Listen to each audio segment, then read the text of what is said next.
Hello everyone and welcome to this Pharma IQ webinar, The Do's and Don'ts of Digital Transformation, Lessons from the World's Top 20 Pharma Companies, brought to you in association with OSTHUS.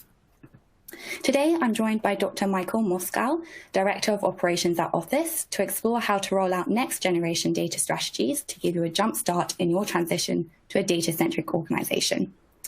However, before I start and hand you over to Mike to begin today's presentation, I'd like to quickly raise a couple of housekeeping points. As this is an interactive webinar, you can send your questions to our presenters at any time via the Q&A box on the right-hand side of your screen. Please include your name along with your questions, and we'll aim to answer these during the Q&A following the presentation. There will also be 3 polls shared during today's presentation, so we do encourage you to all participate when they're shared with you. Finally, sitting just below the presentation slides are some standout content pieces from OSTHUS, which will provide you with some expert-led data management solutions to revolutionize your data strategies and help you overcome data-driven challenges in research, development, and technology. A very fitting topic in line with today's webinar, so we do encourage you to head over to the OSTHUS Content Hub after today's presentation. And with the housekeeping out the way, I'd like to hand you over to Mike to begin today's presentation. So please take it away, Mike. Thank you all for joining today. So here at OSTHUS, we've been involved with many digital transformation efforts over the years. We began to see a lot of commonality across organizations in their journeys to go digital. As part of our engagements, we saw many common observations across the world's top pharmaceutical customers that we felt would be valuable to share with you. My goal today is to look at the meaning of digital transformation at a high level, introduce a proven methodology for accelerating your digital transformation efforts, and end with a concise summary of the do's and don'ts for digital transformation, which you can hopefully adopt within your own organization. Before we get started, I do want to give a brief introduction for those of you unfamiliar with OSTHUS. So here at OSTHUS, we are a global organization focused on the digitalization of pharma, chemical, and lab-based clients. And we've been in business for over 20 years. Our headquarters is in Aachen, Germany, and I run the US-based operations out of Melbourne, Florida. We also have development teams and offices in Dalian, China, and Chennai, India. We offer end-to-end consulting services and solutions with the emphasis on accelerating your roadmap towards a digital transformation. And kind of our tagline here is connecting data, people, and organizations. As a member of OSTHUS Services, we are also part of a larger ecosystem referred to as OSTHUS Group. Through our services work focused on data strategy, data governance, and advanced analytics, we identified gaps in the marketplace, resulting in 4 different product companies to enhance our offering to clients. So Zontal, our most established product, is a digital integration hub that ingests and harmonizes data to provide a single source of truth. It addresses the challenge of data enrichment, preservation, and reuse with vendor-agnostic integration strategy that enables the lab to directly connect to the platform. Leap Analysis is our most disruptive product. It's the world's first virtualized semantic search and analytics engine that combines semantic technology with machine learning to access and analyze all your data seamlessly. Leap Analysis uses the concept of data connectors to integrate data virtually. There's no need to create a physical data layer. Instead, the data can be accessed directly from sources and connected using only the metadata. Accords is our newest offering, and it's a data registry that provides reliable access to reference and master data from distributed sources. It integrates with existing master data systems as well as your semantic data management platforms. This enables you to combine domain expertise from across your enterprise and fuel contextualized enterprise knowledge graphs.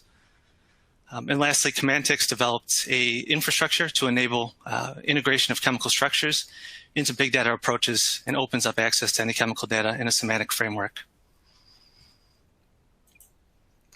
A little bit about myself. I am the Director of Operations based in Melbourne, Florida. Really, a lot of my work is specialized in the delivery and maintenance of large-scale data integration IT systems for 7 of our top 20 pharma customers. I've been at OSTHUS for about 3 years now. I come from the Department of Defense contracting world, really doing a lot of research and development in traditional data integration. I also thought it was interesting to do some statistics on the participants here to get a sense of who would be participating and maybe tailor some of our conversation to those of you in attendance today. So I was happy to see a lot of pharma and biotech customers, big and small, as well as some CROs, CDMOs, and some consulting and services groups. Also a mix of other people as well, from healthcare, oil and gas, utilities, government, not-for-profit. I also thought it was quite interesting to see an individual from armored vehicles in participation as well. So just to maybe level set here on what we mean by digital transformation. So digital transformation is the process of using digital technologies to create new or transform existing business processes, culture, and customer experience to meet the changing business and market requirements. To me, it's largely not so much about the technology itself, but using that as an enabler to help support the organizational culture with the three core capabilities in mind: fast execution, hyper-awareness, and informed decision-making. I was also interested to see kind of the history of digital transformation over the past few years. It's a relatively new term, and it looks like based off these trend histories, it's really been past 5 years or so that digital transformation really started to take shape. And we see that largely people have been doing digital transformation for the past 20, 30 years, but there's not really a proven approach for establishing the culture and having a very holistic approach towards digital transformation. What we also see is, there'll be a lot more challenges in the next 5 years to technology, more than we've seen in the past 15 years. And I really felt that it was amazing to think that in the world of things like IoT, machine learning, being able to create a vaccine for a novel virus in less than a year, we're still dealing with paper and manual processes, just like we did 20 years ago. And this, to me, is really fueling the need for digital transformation. So I have a poll question here. I'm interested to see a little bit more about where you guys are in terms of your digital transformation journey. So where would you guys characterize your current status in terms of digital transformation? Are you just exploring what's out there, interested in the idea, but not sure how to get started? Just starting some digital transformation initiatives? Do you have some efforts ongoing and looking to accelerate, or are those ongoing efforts going well? And I'll give you guys 15 seconds to answer.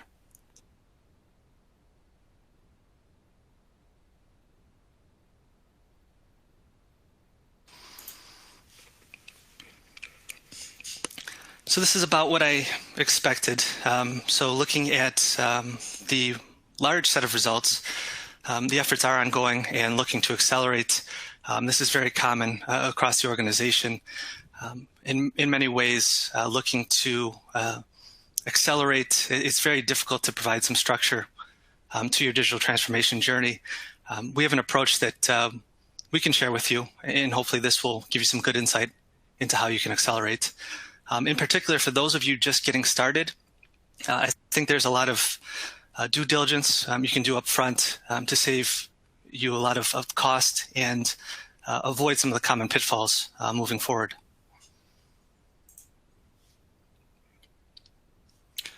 So looking to this concept of a data-driven culture, one of the largest obstacles you'll see on your digital transformation journey is creating a data-driven culture. It's not so much technical, but it's cultural. It is simple enough to describe how to inject data into a decision-making process, but it's far harder to make this normal, even automatic, for your employees. So when data is the primary source for insights across every department in your organization, you can make smarter business decisions. This replaces decisions based on assumptions and those gut feelings.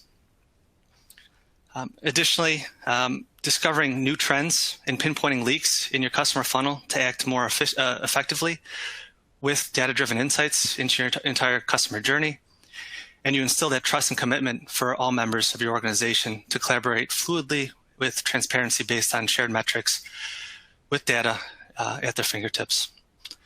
So really, to me, the point here is data will drive those insights across your departments. One way to instantiate the data-driven culture is to shift from application-centric to a more data-centric organization. In an application-centric infrastructure, solutions are centered on applications instead of data. There's greater importance given for building capabilities over information architecture and data reuse. Every business problem calls for new application, and every new application comes with its own database. The application-centric infrastructure mostly results in low data accessibility, quality issues, data redundancy, and low reusability of your data due to the short-term applications for each business use case. We see this all the time where multiple departments are in procurement with the same vendor. In other examples, you'll go into an organization and there's 7 different data lakes that are presently employed. And there's some value in consolidating that technology landscape, moving away from application centricity and moving more towards data centricity.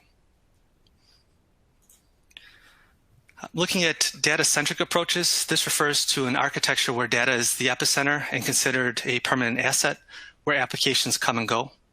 A data-centric strategy results in improved value in data-driven accessibility, high-quality linked data, reusability and low redundancy of data, and future-oriented design for seamless integration. To me, as part of this digital transformation journey, it's critical to be data-centric moving forward.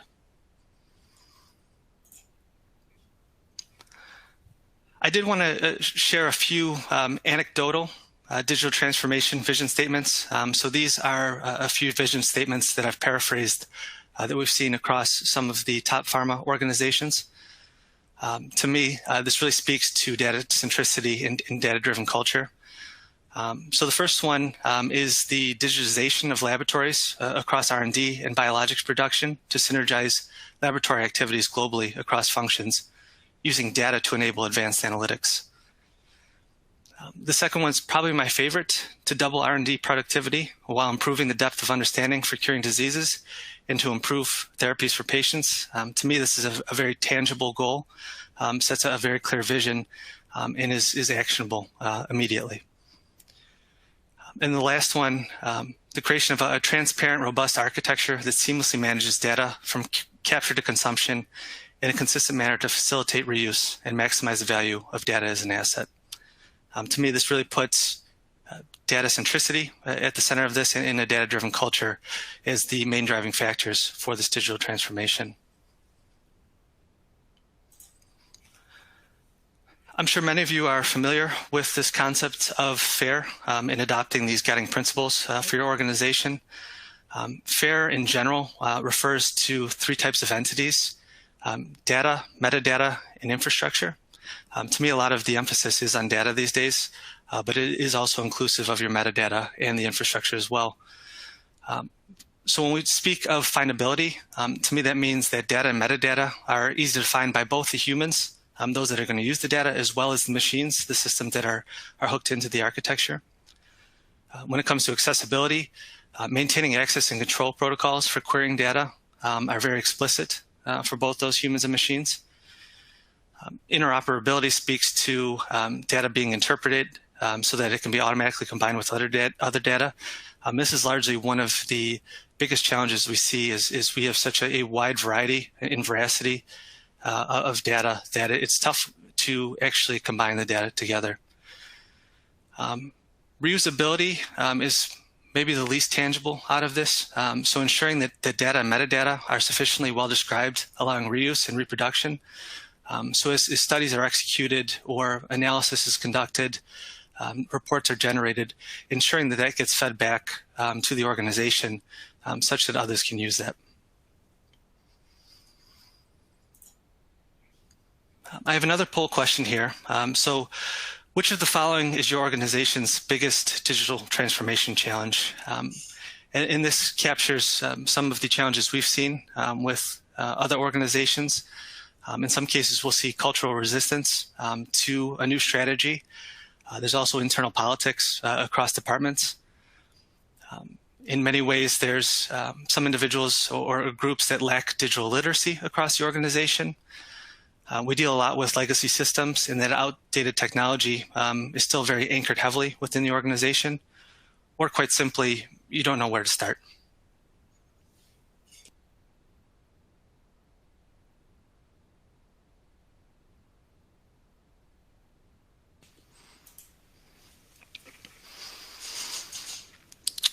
So I'm happy to see that cultural resistance is at 0%. To me, it's really about having an organization that is willing to accept the digital transformation strategy. The technology is absolutely outdated in terms of using a lot of legacy systems, and it's incredibly challenging to move away from that. To me, there's that emphasis on having data centricity will help make the architectures and systems a little bit easier to migrate away from. And politics is an ongoing struggle within the organization, and there's a lot of different drivers there. But we do have an approach that I'll share with you in just a minute, which hopefully will mitigate most of those challenges.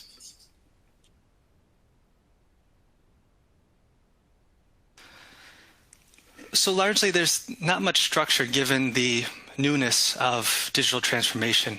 There's not clearly established, proven approaches across organizations to starting a digital transformation journey. And I'd like to think that we're all driving towards a future-conscious, data-centric organization that can manage increasing data volumes, types, and complexity. At the foundation, you have your established business processes. And we contend that as part of that foundation, it's critical to have a solid foundation with data governance, data and IT strategy, and advanced analytics working together. And the focus of this is looking at the people, process, data, and technology as the 4 different dimensions for shaping your digital transformation strategy. So just to introduce this concept of data governance, this is a bit of a new topic for organizations. To me, it's most simply described as a set of principles and practices that ensure high quality through the complete lifecycle of your data. And it ensures that data is managed as an asset that supports the business goals. So identifying your key business assets like reference and master data, ensuring that you have appropriate processes in place, establishment of a key organization to maintain those standards are all critical. So looking to advance a data governance strategy within your organization, some of the benefits you'll realize is a very structured process for incremental improvements, a higher degree of data reuse through better findability, accessibility, and interoperability and quality. It really becomes the foundation for analytics, given that you have higher quality data. Also supports regulatory compliance, that you have a very rigorous process in place to both foster innovation and the analytics while also having controls on those processes. And you're also combining business and data assets. So key business data assets with the data that's actually going to be used for upstream analysis. To introduce data and IT strategy, this is a very traditional vertical within organizations. But to me, I see this as largely the realization or instantiation of the data governance processes, ensuring that the proper technologies and processes are employed in a controlled fashion. To me, this ensures that the data assets are positioned to be used and shared and moved easily and efficiently. So to me, this is the instantiation of FAIR data. And you'll see increased transparency through capabilities of track, trace, and audit. So ensuring that you really track the end-to-end life cycle of your data. You'll see longer product life cycles with the adoption of recognized technologies and standards. You'll have longer planning horizons for your product life cycles as part of this. And ultimately, having a clear alignment between IT and the business is essential, ensuring that it's not a constant push and pull.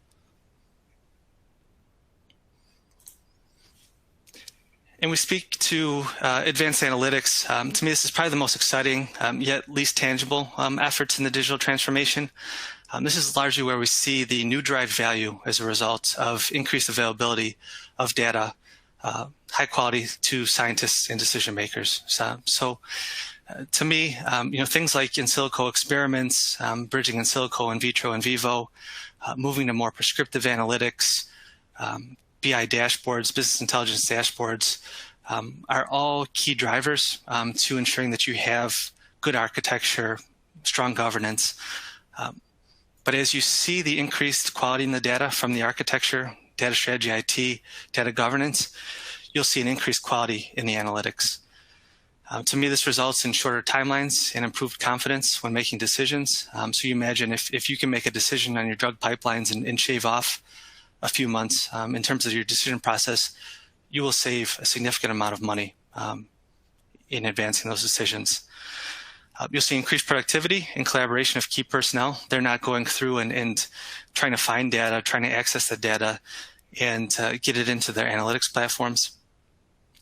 And to me, this really does help in advancing that data-driven culture and establishing an innovative data-driven culture with improved return on investment.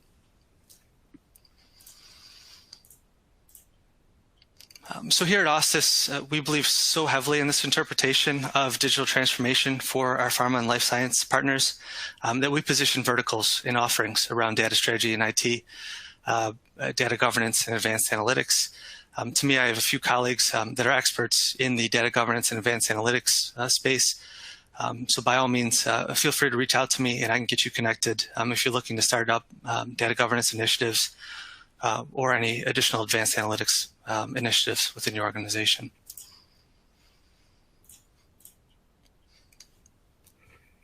Just to speak to one of the key deliverables and a means to assess the maturity of your organization, you see that data governance creates a common framework with defined capabilities, an established agreed upon lexicon, identified objectives and deliverables, as well as a list of identified evidence-based artifacts. It also defines the business value needed to be realized from the outcomes on reaching specific milestones. To me, this maturity model is a technique that showcases the evidence-based outcomes. And if put to consistent use, it can assist you in moving towards this data-driven culture. This really borrows from the capability maturity model, CMMI type capabilities. And these oriented models measure how much an organization uses defined processes to manage some activity. And we focus here on these four different dimensions: people, process, data, and technology. And it's critical to show the evolution from when you start your digital transformation to how you evolve into having those tangible results that you can show your business. And this is an example of a high-level data governance framework. In general, these frameworks assist in describing major concepts and their interrelationships. Frameworks also assist in organizing the complexity of a subject. Frameworks facilitate the communication and discussion, and they can assist in planning and execution of your data governance initiative. This really, to me, helps achieve the completeness, has a very holistic view once you start your digital transformation journey. In any subject or discipline, really, these frameworks and maturity models assist in describing the scope, both breadth and depth of an initiative. And this holds true as well for data, information, and knowledge management.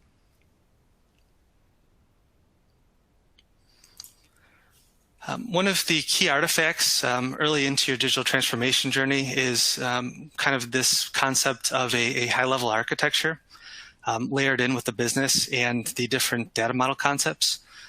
So we leverage something referred to as the Open Group Architecture Framework, or TOGAF, which is a prominent and reliable enterprise architecture standard, ensuring consistent standards, methods, and communication among enterprise architecture professionals. It has layers to include business architecture, technical architecture, and is inclusive of data governance. So I think this is very powerful up front to have this kind of vision to help level set what's most important for your organization, what are we up against, what are the key data assets that we need to prioritize on. And to me, it's important to capture the as-is state of your current systems in your technology landscape and business processes. Ultimately, it needs to be use case driven with the end user in mind, and having a clear and very tangible value chain derived from this. This is one view to help bridge data and business, and this will evolve over time. So it's very important to be agile when designing a roadmap and designing these types of architectures. And one thing I promote very heavily is this concept of minimal viable valuable validating products, or MVVVPs. To me, this is very simple proofs of value across the organization, very, very simple steel threads that really illustrate the value of your digital transformation journey. One challenge you'll see as part of the digital transformation journey is just the overall complexity of the tooling landscape. As technology capabilities are increasing, the ability to effectively evaluate, contract, and implement new solutions is honestly becoming more complex, particularly for organizations that have multiple departments looking to utilize the same platform, where they previously had to connect and integrate solutions. To me, when you're looking to do portfolio planning in the context of digital investments, it really refers to short-term and long-term costs, risks, and opportunities of all of the technologies in scope. You do want to have a bit of a longer-term horizon planning, but you don't want to exceed something like 4 years. Otherwise, you're not evolving as the business needs evolve. But you also don't want to focus too short-term and go for those quick and easy wins. You want to have a longer vision. And one of my points of contention is leveraging that data-centric approach really does enable your organization to have tighter portfolio planning horizons, reduce the risk from vendor lock-in or advances of the technology landscape, and allows more agility as the business priorities shift.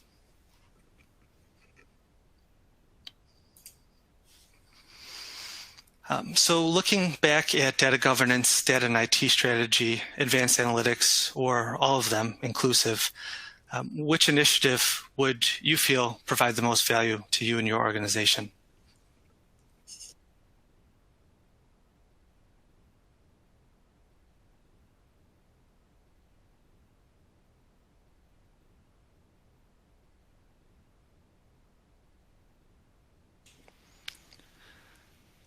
I'm not sure we got results. I'm going to go back and give you guys a couple more seconds on this. So just looking overall at data governance, data and IT strategy, and advanced analytics, my general thought is you need to have a solid foundation of all to be successful. Data and IT strategy is essential to any organization, but if you're looking towards a digital transformation journey, largely you need a governance strategy in place, as well as some conceptualization of end user capabilities, which we've seen manifest itself as advanced analytics in a lot of our pharma customers.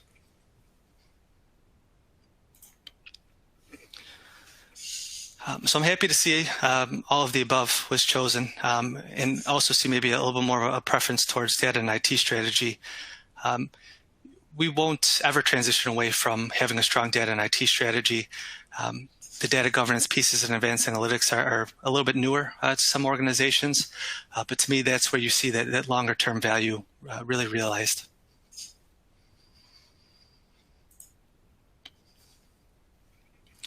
So we have an approach to digital transformation, looking at the past set of digital transformation engagements we've been involved with.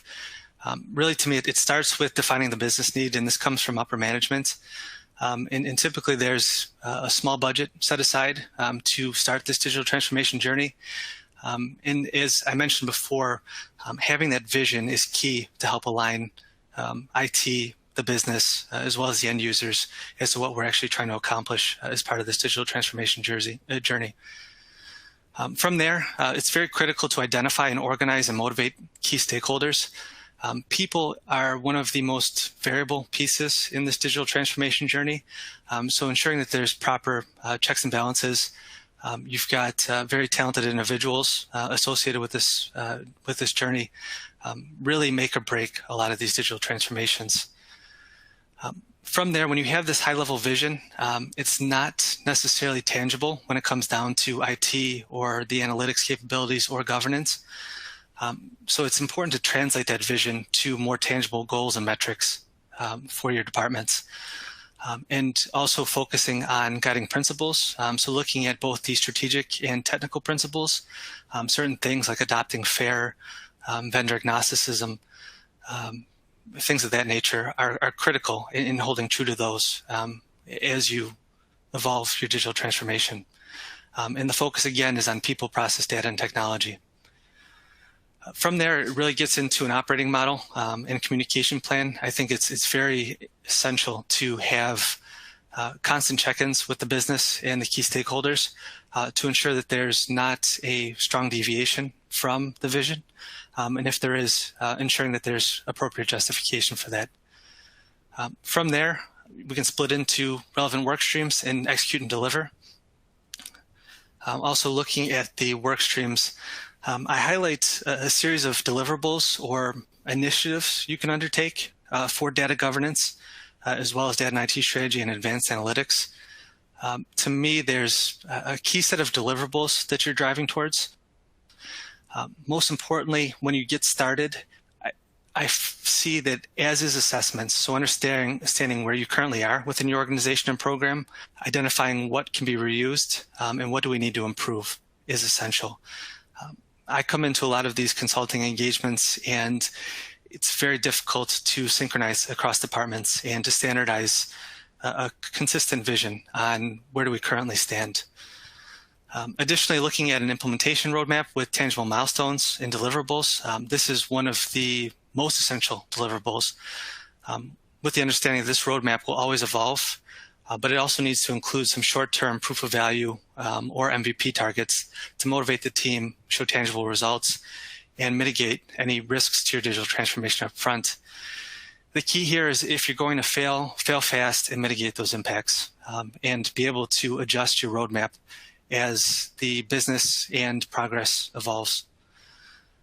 But ultimately, we need value and validation of that value from the end users in the business, and that's where we see advanced analytics really playing a role there.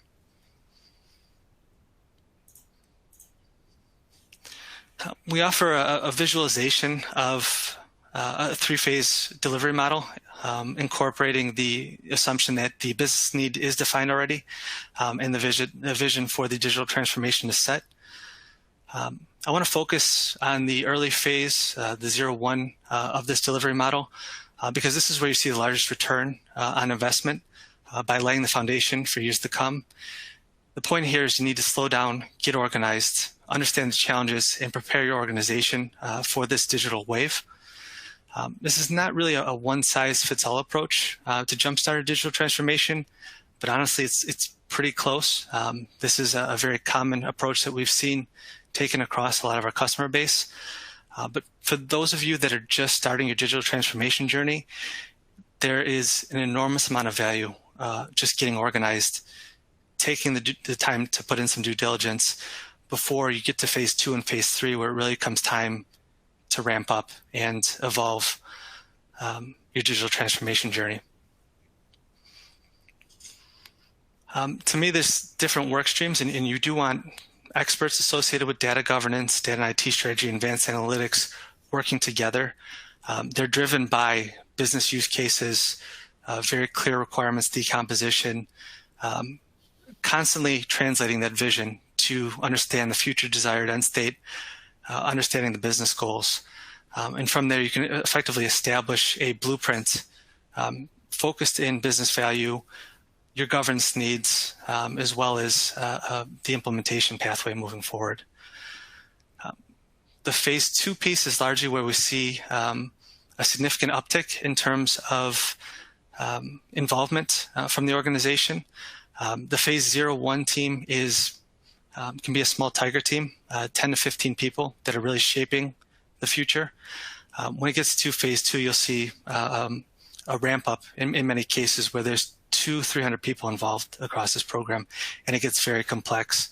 So it's absolutely essential that you do your due diligence up front, begin to formulate some RFIs or RFPs, understanding what the technology landscape looks like, and translate those requirements into an actionable implementation plan. And then phase 3 is really about adoption and overall maintenance of the application. You can't just set up a data governance initiative, data and IT strategy, and advanced analytics. You need to constantly evolve, constantly engage your end users, and to ensure that this gets adopted widespread throughout the organization.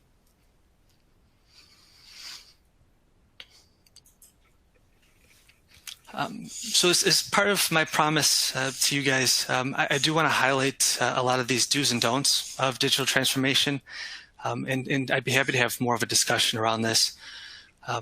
but to me, these are very common, a bit anecdotal in some ways, but universal to all of our customers that we've worked with. The first piece here is to implement a scalable and adaptable architecture to deliver business value. Scalability is key to ensuring that we can evolve with the expanding needs on data. Tons of data are being generated, but also establishing that business value is essential. Largely, this speaks to modularization of some of your architectures, being able to do some plug and play, as well as making sure that you have data-centric to your designs. I also feel it's important to simplify the application landscape. So largely, there are a lot of different systems out there, multiple LES and LIMS systems that I'm sure are employed across the organization, many different data lake initiatives ongoing within your organization.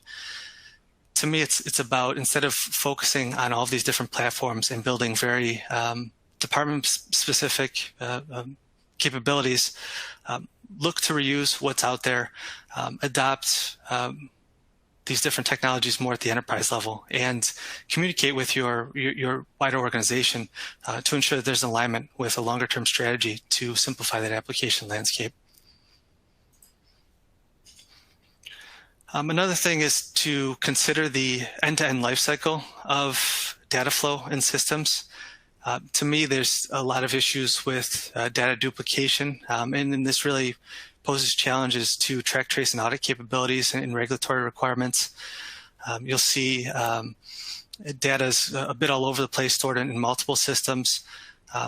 You don't always see what type of transformations are done to the data, and it's tough to build confidence in the data when you don't know the overall quality of the data.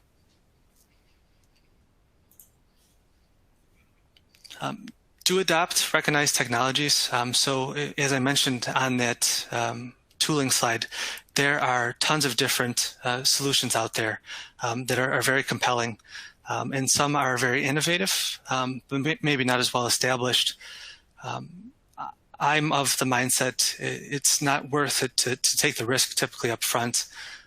Use what the industry standards are, focus on what's important to you guys, and don't take unnecessary risks in that case. This is another challenge that we've seen is really the adoption of vendor agnostic standards, things like allotrope, animal, very standard across the pharma space, but we're not seeing necessarily that widespread adoption, or in the early phase discussions of a digital transformation journey, there's no discussion on that. And as you evolve your business models and data models to support that, to me, it's increasingly important to consider those vendor agnostic standards such that you ensure the longevity of verifying your data.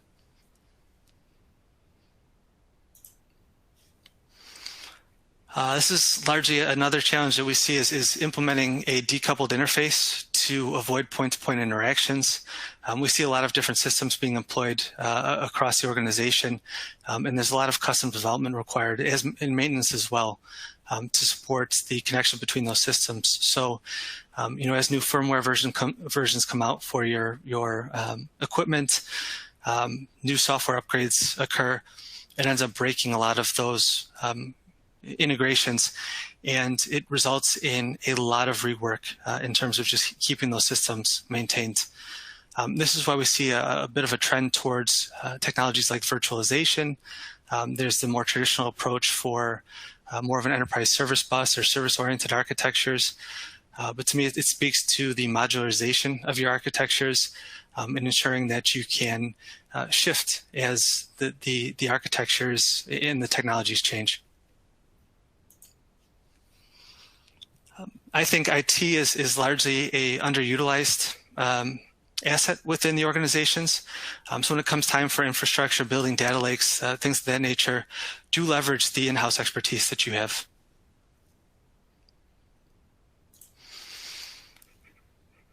And do standardize data acquisition across domains.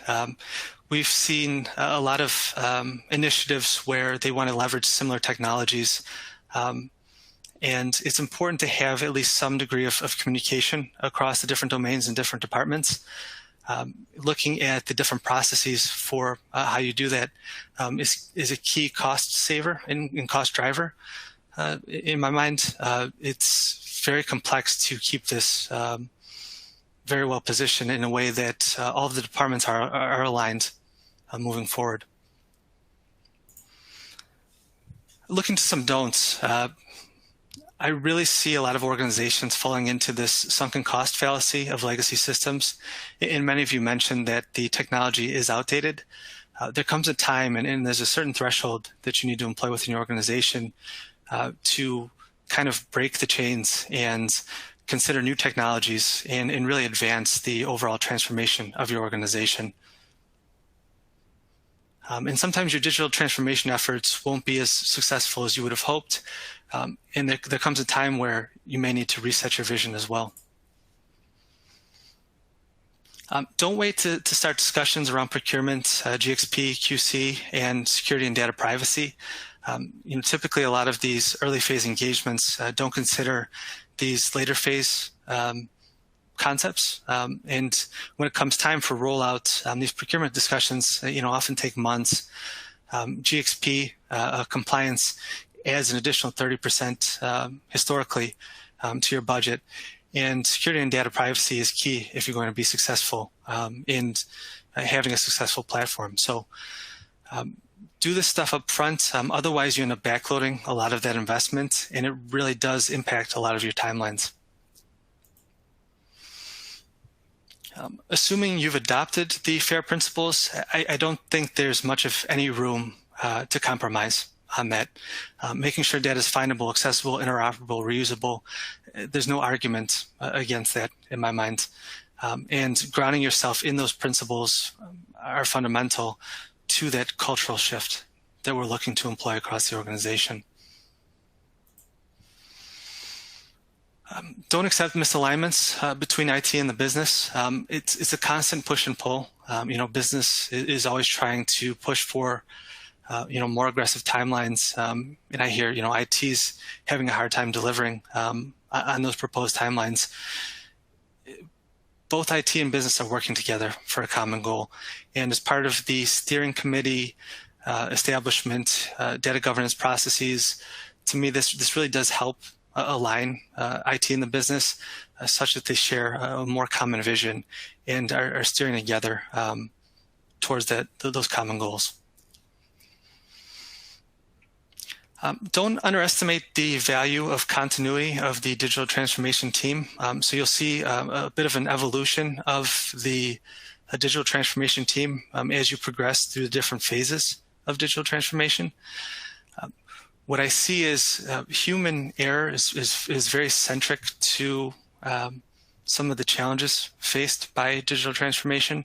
And once you start off and establish that vision and translate the vision, there's a very clear interpretation of how you're advancing your digital transformation journey. And by changing the project teams, not ensuring that there's appropriate continuity or handoff as you begin to ramp up, to me causes a lot more uncertainty across the organization. It's largely been one of the biggest challenges I've seen with digital transformations. And here I say don't emphasize applications over data. You're dealing with legacy systems. It's going to be a continuous challenge until data becomes the forefront of your organization. Don't fall into those sunken cost fallacies. It is data over applications all day, every day, because that's where data is derived from your business.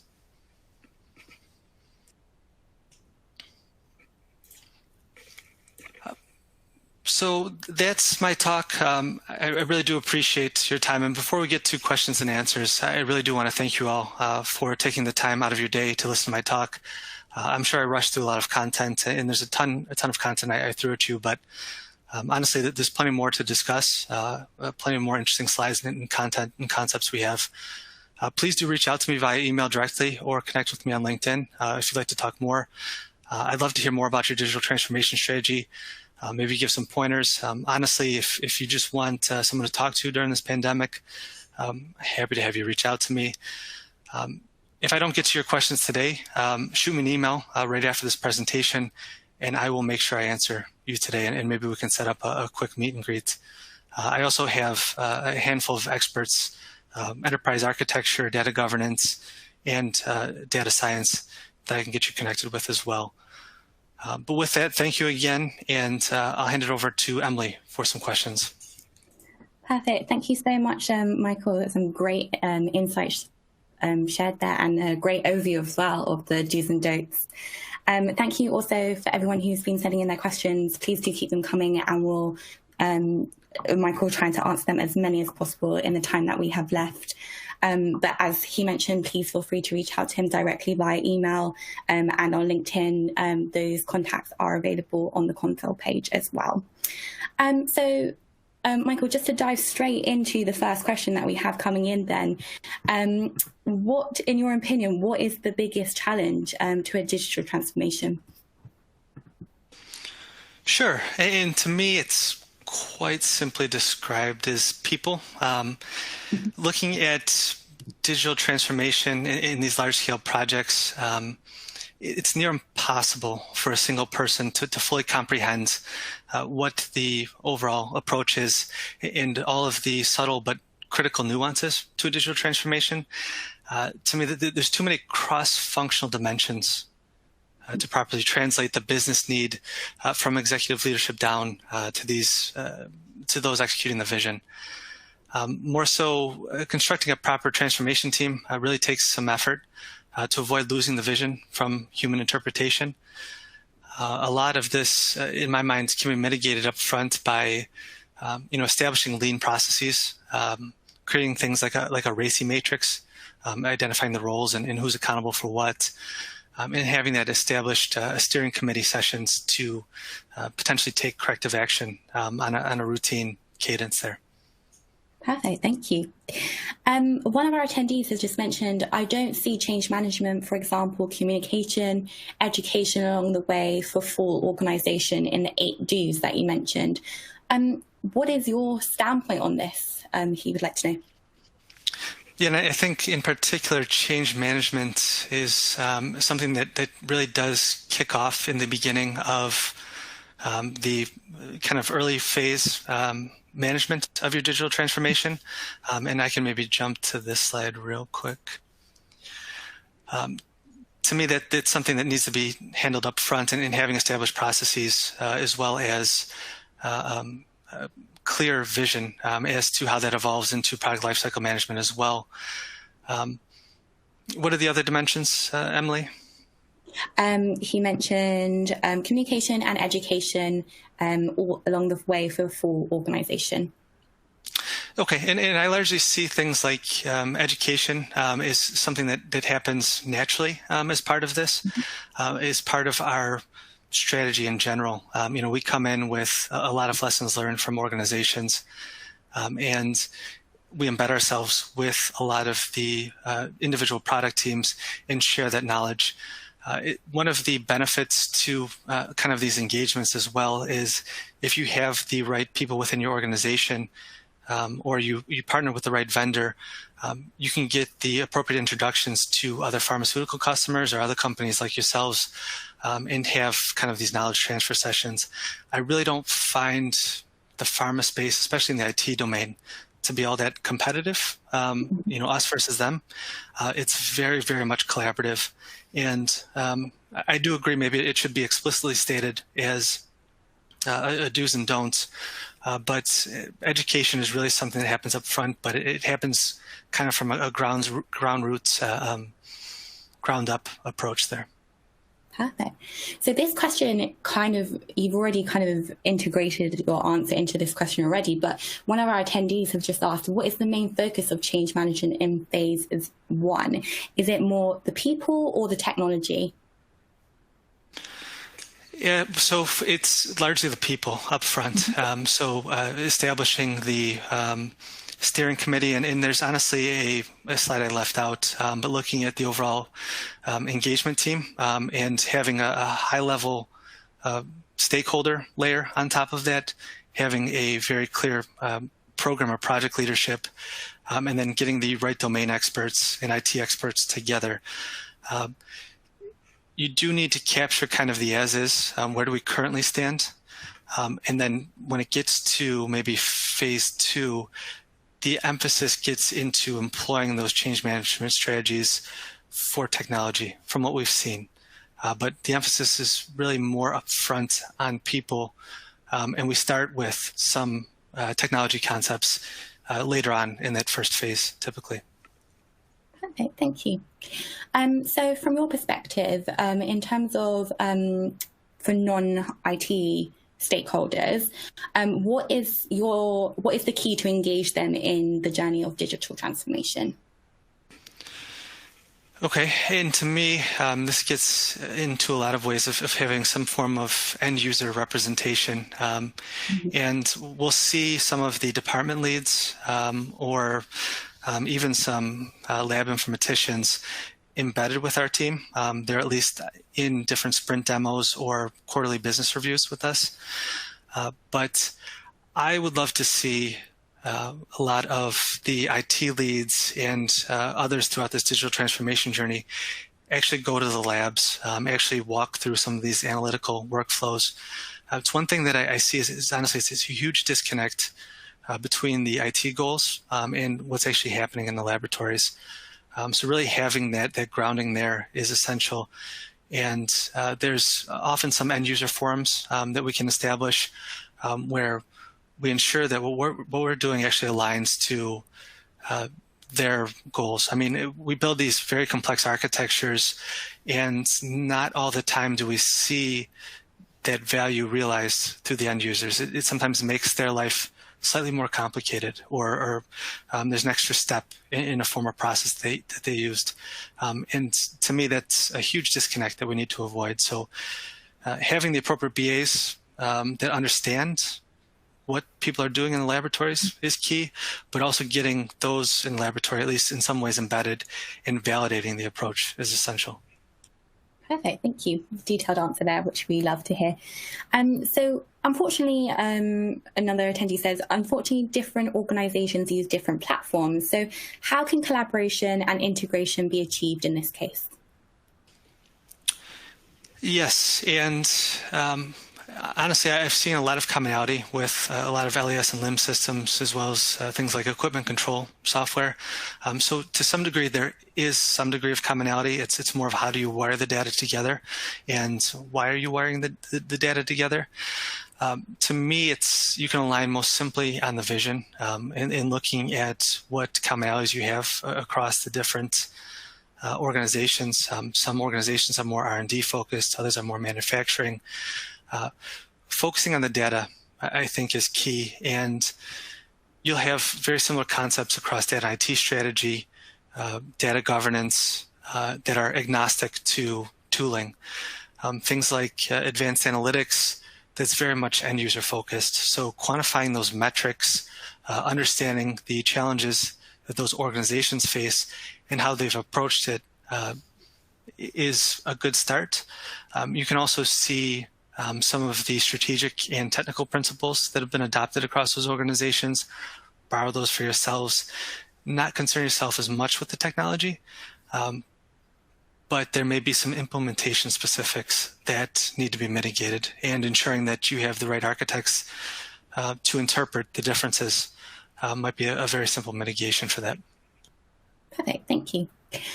So do you think that a data expert should also be a subject matter expert to enable interpretable machine learning and explainable solutions? In my opinion, I would say yes, at least to a certain degree. A lot of difficulty we see is no one truly understands the data.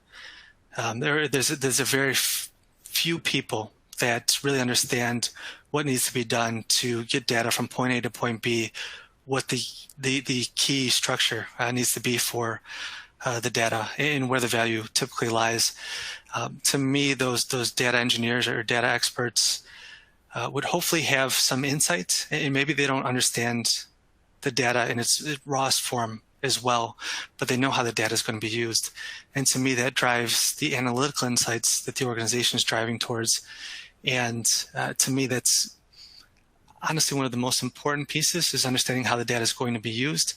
And that should trickle down to how the architecture is established, what data models are employed, what governance processes need to be in place to enable the advanced analytics for the end users.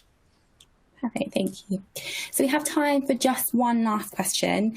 Which business area or pharma companies are undergoing digital transformation at the moment?